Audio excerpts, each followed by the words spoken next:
विद्यालय की ऑनलाइन कक्षा में आप सभी प्रशिक्षुओं का स्वागत है। आज हमारा टॉपिक होगा हिंदी शिक्षण में कि पाठ्य पुस्तक के अतिरिक्त या पाठ्य वस्तु के अतिरिक्त अन्य पाठ्य पुस्तकों को पढ़ना या समझना। अन्य पाठ्य वस्तु या अन्य पाठ्य पुस्तक और इसके अंदर और भी हमको जानना होगा अनुच्छेद। तो सबसे पहले हम जानेंगे कि पाठ्य पुस्तक के अतिरिक्त अन्य पाठ्य वस्तु। हमारा आज का टॉपिक है पाठ्य पुस्तक के अतिरिक्त पाठ्य पुस्तक के अतिरिक्त अन्य पाठ्य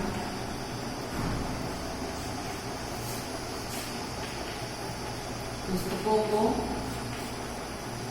पढ़ना।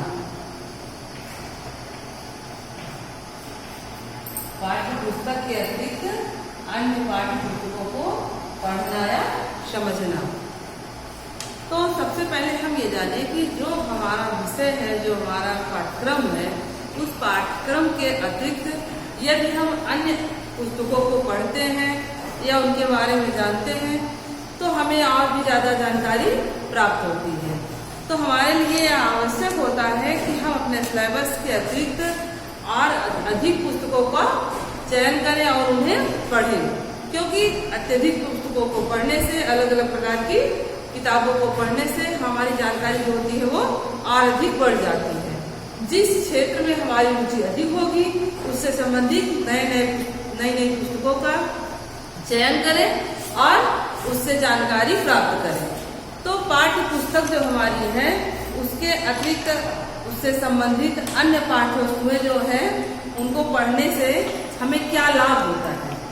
हमें यह जानना है कि जो हमारी पाठ्य पुस्तक है उससे अतिरिक्त यदि हम और अधिक पाठ्य पुस्तकों का चयन करते हैं या और अधिक पाठ्य पुस्तकों को पढ़ते हैं तो हमें उससे क्या लाभ होगा।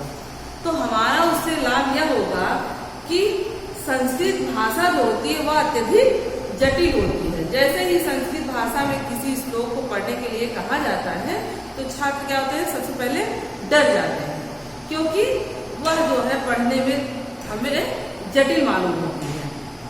तो छात्रों में संस्कृत भाषा को पढ़ने की कला को और अत्यधिक विकसित करने के लिए और अत्यधिक जानकारी प्राप्त करने के लिए ही हमें और अधिक अन्य पाठ्य पुस्तकों को पढ़ना आवश्यक होता है।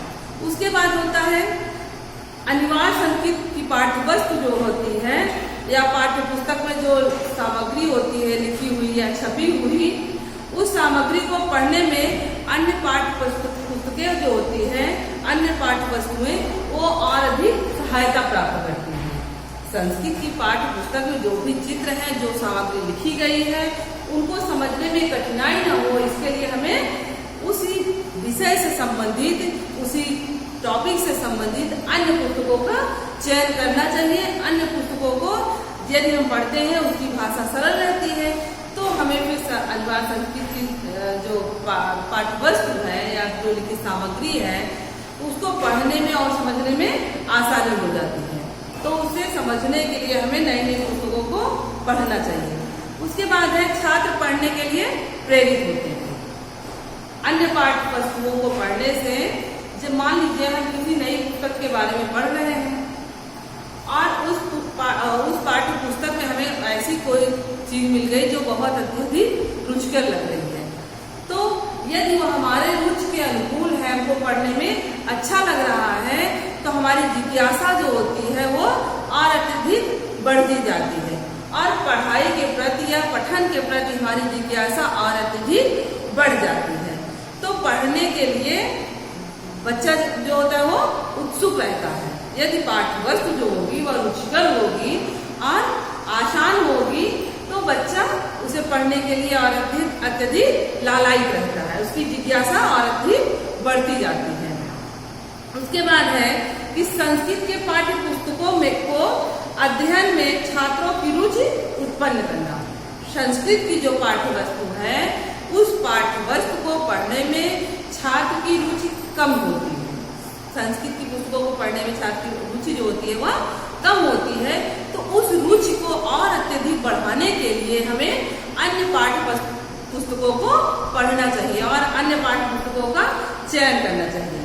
और विषय से संबंधित अध्ययन के लिए जो हमारा विषय है उससे संबंधित और नई जानकारियों के लिए और नई नई किताबों को पढ़ने के लिए ही हमें सहायक सामग्री के रूप में अलग अलग पुस्तकों को लेना चाहिए और नई नई पुस्तकों का चयन करना चाहिए। तो हमारी जो विषय वस्तु है उसके अतिरिक्त जो है हमारी पाठ्य पुस्तक जो है उस पाठ्य पुस्तक के अतिरिक्त हम अगर अलग अलग किताबों को पढ़ते हैं, अलग अलग किताबों का चयन करते हैं तो उससे हमें बहुत प्रकार के लाभ होते हैं जो हम आपको बता चुके हैं। अब हमको यह जानना है कि इन नई नई या अलग अलग पुस्तकों को हम कहाँ से चयन करें या अन्य पाठ्य पुस्तकें या अन्य पाठ्य वस्तुएं कौन कौन सी हैं। तो अन्य पाठ्य वस्तुएं हमारी हैं जैसे बाल उपयोगी अलग अलग पुस्तकों के माध्यम से हम देखेंगे। सबसे पहले बाल उपयोगी पत्रिकाएं, बाल उपयोगी पत्रिकाएं।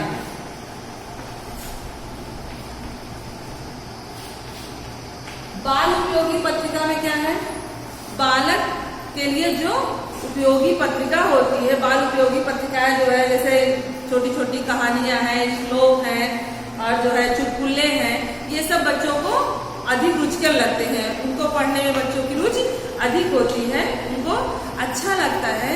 तो हमें अन्य पाठ्य पुस्तकों में बाल उपयोगी पत्रिकाओं को जरूर शामिल करना चाहिए।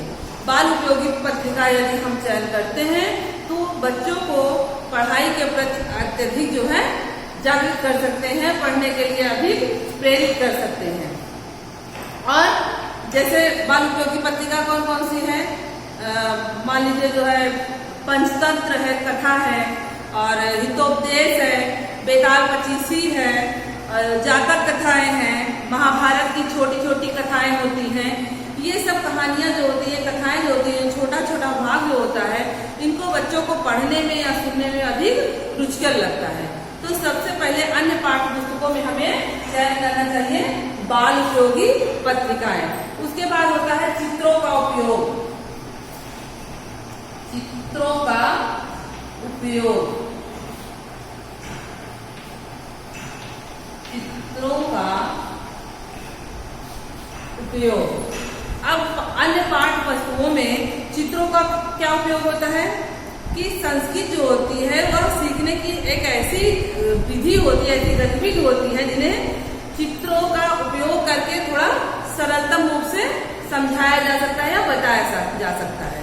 संस्कृत को आसान बनाने के लिए चित्रों का प्रयोग करना चाहिए। चित्रों के माध्यम से हम बच्चों को संस्कृत भाषा को आसान तरीके से समझा सकते हैं या बता सकते हैं। जैसे संस्कृत विषय में हमें मान लीजिए हम किसी चित्र को बच्चों को दिखा रहे हैं, उस चित्र को पहले दिखाएं, उसके बाद जो है उसका नाम बच्चों को संस्कृत भाषा में बताएं।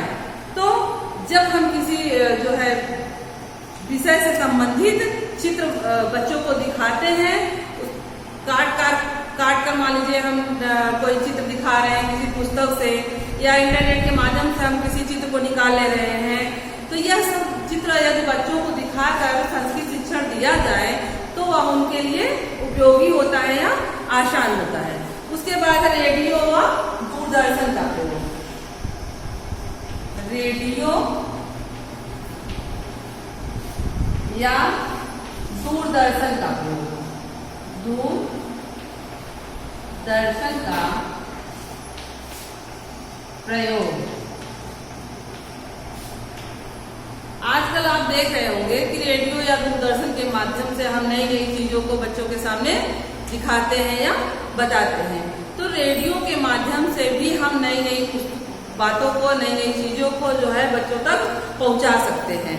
रेडियो तथा दूरदर्शन पर प्रायः नई नई भाषाओं में या विभिन्न प्रकार की भाषाओं में जो है कार्यक्रम प्रसारित किए जाते हैं। तो जिसको सुनने से तथा देखने से बच्चे जो होते हैं वह उनकी भाषा का और अत्यधिक विकास होता है। तो अलग अलग विषय के बारे में या अलग अलग पुस्तकों के बारे में जानकारी देनी है या संस्कृत के बारे में उन्हें और निपुण बनाना है संस्कृत विषय में, तो हमें रेडियो और दूरदर्शन का भी सहारा ले सकते हैं या लेना चाहिए।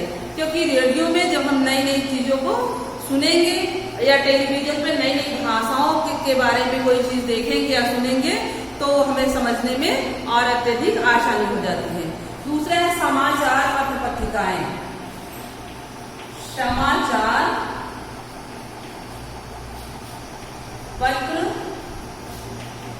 पत्रिकाएं। समाचार पत्र पत्रिकाओं से भी हमें नई नई जानकारियां प्राप्त होती हैं।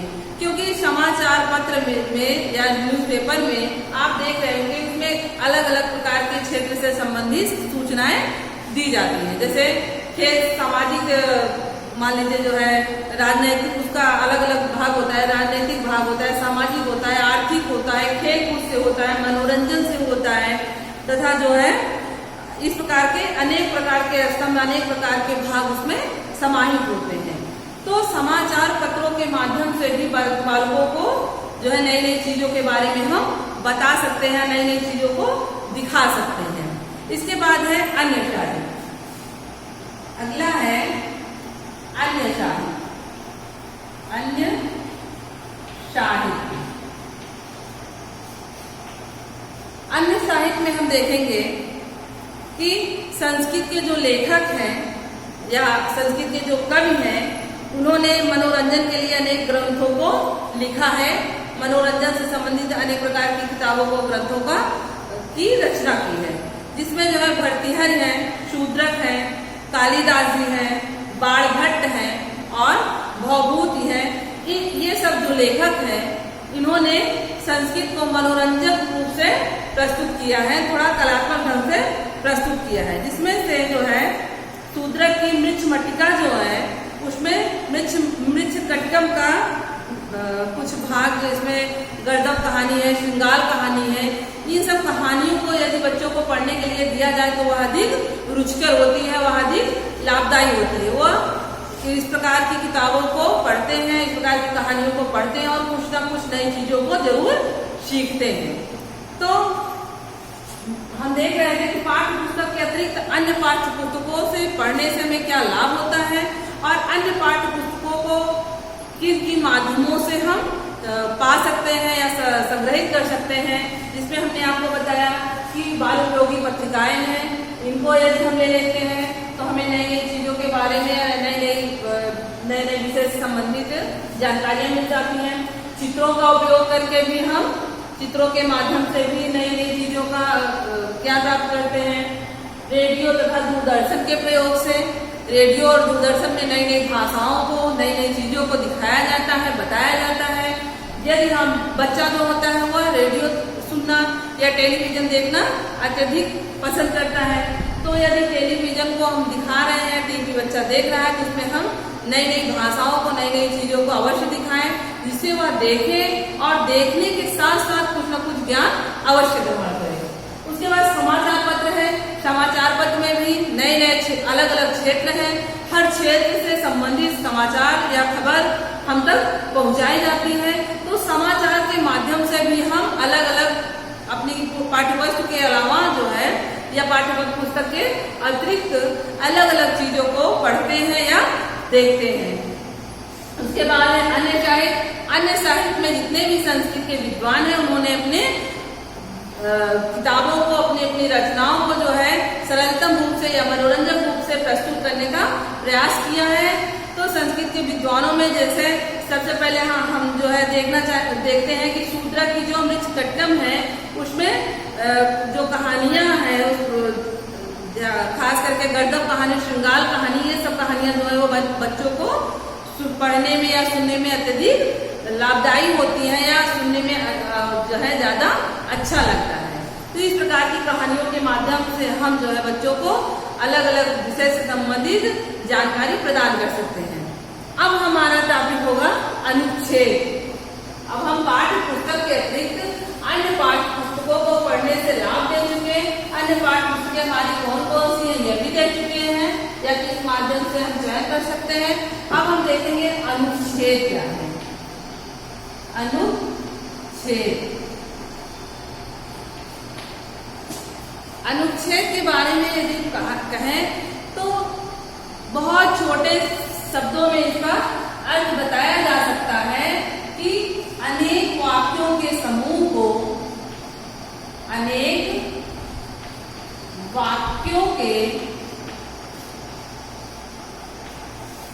अनेक वाक्यों के समूह को अनुच्छेद कहते हैं। अनेक वाक्यों के समूह को अनुच्छेद कहते हैं, कहते हैं। आपने अनुच्छेद के बारे में देखा होगा, जो है कॉम्पिटिटिव एग्जाम देते हैं उसमें आपने देखा होगा, टेट सीटेट में भी देखा होगा कि छोटे छोटे गद्यांश जो होते हैं, गद्यांश या पद्यांश कुछ भी दिया जा सकता है, क्योंकि जो है अनुच्छेद गद्य में भी हो सकता है और पद में भी हो सकता है। तो 8-10 वाक्यों का समूह कह लीजिए, तो जिसमें 8-10 वाक्य जुड़े होते हैं उन्हीं को हम अनुच्छेद कहते हैं। तो अनुच्छेद दे दिया जाता है, उसी अनुच्छेद से संबंधित आपसे प्रश्न भी पूछे जाते हैं जिनका उत्तर अनुच्छेद को पढ़ने के बाद ही आप दे सकते हैं। तो अनुच्छेद जो होता है वह उसकी कुछ विशेषताएं होती हैं अनुच्छेद की, कि वह पूर्ण रूप से हो। पूर्ण रूप का मतलब ये है जैसे जिस विषय से हम संबंधित अनुच्छेद लिख रहे हैं उसका शुरुआत से लेकर समाप्ति तक या प्रारंभ से लेकर अंत तक वह विषय वस्तु जिस विषय से संबंधित अनुच्छेद लिखा गया है वह पूर्ण होना चाहिए। तो हम पहले जाने कि अनुच्छेद है क्या। तो अनेक वाक्यों के समूह को अनुच्छेद कहते हैं। अनुच्छेद गद्य में भी हो सकता है और पद्य में भी हो सकता है, गद्यांश या पद्यांश। तो गद्यांश का मतलब होता है किसी गद्य का छोटा सा अंश, अंश मतलब भाग, किसी कहानी का छोटा सा भाग कह लीजिए, तो वह गद्यांश कहलाएगा। और पद्यांश में होता है कविताओं से या श्लोकों से, और जो है इस प्रकार के दोहों और कविताओं से जो छोटा सा भाग होता है, किसी पद्य का छोटा सा अंश जो होता है उसे हम पद्यांश कहते हैं। तो गद्य और पद्य दोनों में अनुच्छेद होता है, उससे अनुच्छेद को पढ़कर उससे संबंधित उत्तर जो होते हैं वो बच्चों को देने पड़ते हैं। तो अनुच्छेद की विशेषताएं क्या होती हैं, कहने का मतलब यह है कि जिस विषय से संबंधित हम अनुच्छेद लिख रहे हैं या उस अनुच्छेद के बारे में क्या क्या जो है विशेष बातें होती हैं या उसकी विशेषताएं क्या है। तो हम सबसे पहले देखेंगे अनुच्छेद की विशेषताएं। अनुच्छेद की विशेषताएं, विशेषताएं जिसमें सबसे पहला हम देखेंगे कि अनुच्छेद की सबसे पहली विशेषता ये है कि अनुच्छेद पूर्ण होना चाहिए। तो सबसे पहला है पूर्णता, सबसे पहला है पूर्णता। उसके बाद दूसरा है क्रमबद्धता, क्रमबद्धता। सबसे पहले हम देखेंगे कि पूर्णता, उसके बाद है हमारा दूसरा क्रमबद्धता, उसके बाद है विषय केंद्रितता, यानी अनुच्छेद जो विषय केंद्रित हो, विषय केंद्रित। अनुच्छेद पूर्णता होना चाहिए, क्रमबद्धता होनी चाहिए उसमें, और विषय से संबंधित होना चाहिए। सामासिकता, सामासिकता, सामासिकता के बाद है हमारा विषय अनुकूल भाषा शैली, विषय अनुकूल, विषय अनुकूल या विषयानुकूल भाषा शैली, भाषा शैली। उसके बाद है संतुलित आकार, संतुलित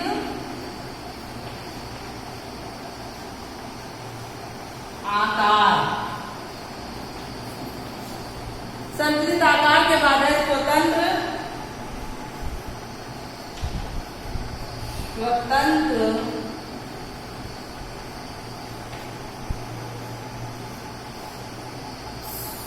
स्वतंत्र लेखन कला। स्वतंत्र लेखन कला। आप देख रहे हैं कि जो हमारा अनुच्छेद है उनमें क्या क्या विशेषताएं होनी चाहिए।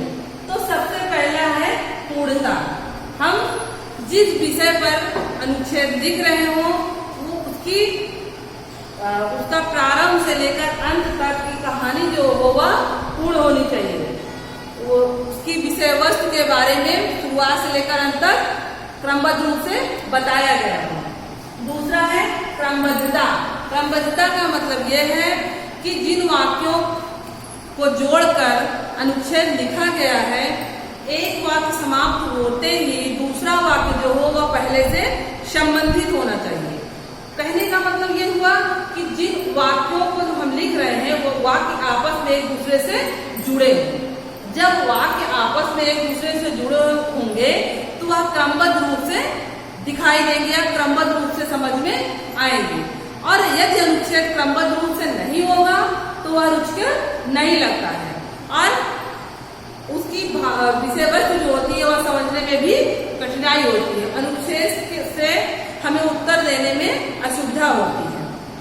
दूसरा है तो क्रमबद्धता के बाद अगला है विषय केंद्रित। विषय केंद्रित का तात्पर्य हुआ कि जिस विषय पर हम अनुच्छेद लिख रहे हैं उस विषय के अतिरिक्त इधर उधर भटकना नहीं है। हमें उसी विषय पर ध्यान केंद्रित करके ही अनुच्छेद लिखना चाहिए। उसके बाद है सामासिकता। सामासिकता का मतलब हुआ समास में आपने देखा होगा कि जो है बड़े वाक्यों को छोटा करके लिखा जाता है। समास का मतलब होता है संक्षेपीकरण, शार्ट करना।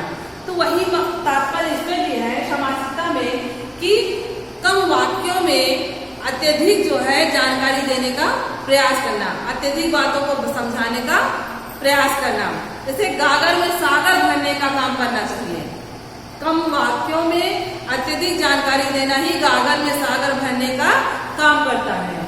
तो समासिकता का ध्यान देते हुए हमें अनुच्छेद का लेखन करना चाहिए। विषय अनुकूल भाषा शैली। हमारी भाषा जो हो वह सरल होनी चाहिए एवं स्पष्ट होनी चाहिए। भाषा का विशेष ध्यान देना चाहिए। चाहे किसी से हम बात करते हो, चाहे कोई लेखन कर रहे हो, हर समय हमें अपनी भाषा पे विशेष ध्यान देना चाहिए। पर अनुच्छेद लेखन के समय भी हमें अपनी भाषा पर ध्यान देना चाहिए कि वह सरल और स्पष्ट हो। उसके बाद है संतुलित आकार। हम पहले ही बता चुके हैं कि अनुच्छेद का जो है आकार जो होता है वो बहुत बड़ा नहीं होता है। उसमें 300 से 350 शब्दों का ही चयन करना चाहिए या इतने ही शब्दों को समाहित करना चाहिए। अनुच्छेद जो है बहुत अत्यधिक बड़ा नहीं होना चाहिए, उसका आकार जो होगा सीमित हो। उसके बाद है स्वतंत्र लेखन कला। स्वतंत्र लेखन का मतलब होता है निष्पक्ष रूप से होगा, किसी के दबाव में न होकर कोई लेखन करना। तो जो है संतुलित लेखन स्वतंत्र लेखन कला में हम देखेंगे कि इसमें किसी का हमें जो है वो नहीं रहता है, दबाव नहीं रहता है। अनुच्छेद अपने आप में स्वतंत्र होता है। कुछ अर्थों की समानता को रखते हुए यह भी कहा जा सकता है कि जो निबंध होता है वह स्वतंत्र रूप से लिखा जाता है। विषय के अनुरूप भाषा शैली का या लेखन शैली का प्रयोग करना चाहिए। तो अनुच्छेद की लेखन शैली जो होती है वह भी अलग अलग प्रकार से होती है। अनुच्छेद की लेखन शैली जो है मुख्यतः कुछ बताइए, जैसे भावात्मक शैली, व्यंग्यात्मक शैली। अनुच्छेद की लेखन शैलियां हैं। पहला है भावात्मक शैली। भावात्मक शैली। दूसरा है व्यंग्यात्मक शैली।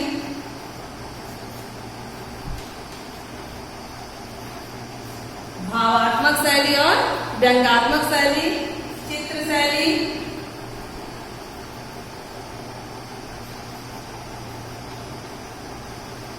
चित्र शैली। ये शैली जो है आपको बताया जा रहा है कि निबंध लिखते समय हमें किन किन शैलियों का लेखन में प्रयोग करना चाहिए, जिसे फिर तरंग शैली, व्यास शैली, तरंग शैली और व्यास शैली,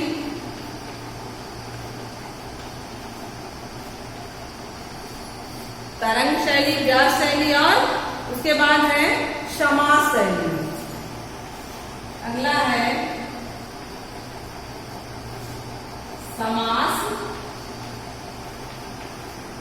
शैली। तो इस प्रकार से हमें भावात्मक शैली, व्याख्यात्मक शैली, चित्र शैली, तरंग शैली, व्यास शैली और समास शैली का प्रयोग करते हुए अनुच्छेद का लेखन करना चाहिए। इसके अतिरिक्त जो है व्यूहात्मक, निबंधात्मक कई प्रकार की शैलियां हैं जिनका प्रयोग जो है हम कर सकते हैं। तो आज हम देखें आपके जो है पाठ्य पुस्तक के अतिरिक्त अन्य पाठ्य पुस्तकों को पढ़ने से हमें क्या लाभ होता है, अन्य पाठ्य पुस्तकें कौन कौन सी हैं। उसके बाद हमने देखा अनुच्छेद क्या होता है, अनुच्छेद के बारे में हमने बताया। फिर एक अच्छे अनुच्छेद की विशेषताएं क्या होती हैं या अनुच्छेद में क्या क्या विशेषता होनी चाहिए, और अनुच्छेद का लेखन करते समय हमें किन शैलियों का प्रयोग करना चाहिए। इस प्रकार से आज बस यहीं तक। अगले वीडियो में मिलते हैं आपसे, तब तक के लिए धन्यवाद।